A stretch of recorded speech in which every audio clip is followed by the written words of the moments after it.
U.S. carbon emissions rising dramatically in 2018, and many believe the economy is playing a factor. Fox News correspondent Dan Springer has the story. A new report on carbon emissions projects the U.S. released 3.4% more CO2 into the air in 2018 than the previous year, the second biggest annual jump in 2 decades. The authors say it's due to the effects of a red-hot economy, more trucking, manufacturing, and higher demand for electricity. We're just in a boom cycle economy. I mean, manufacturing is great. But many Democrats are seizing on the report as an indictment of President Trump and his environmental policies impacting emissions, even though none have actually taken effect. You'll see that going up 3.4% is a disaster.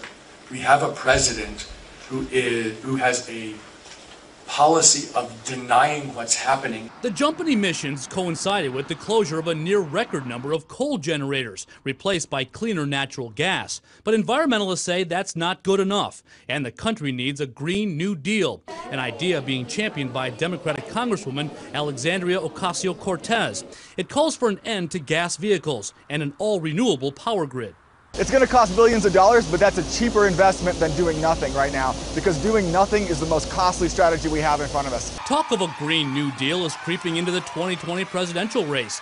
Democratic Senators Elizabeth Warren and Cory Booker have voiced support, along with lesser-known likely candidates. And we have a climate denier in the White House. Clearly, we need the federal government to join Washington in the work we're doing. But Republicans don't see carbon emissions as a winning issue for Democrats. Middle-class incomes are going up.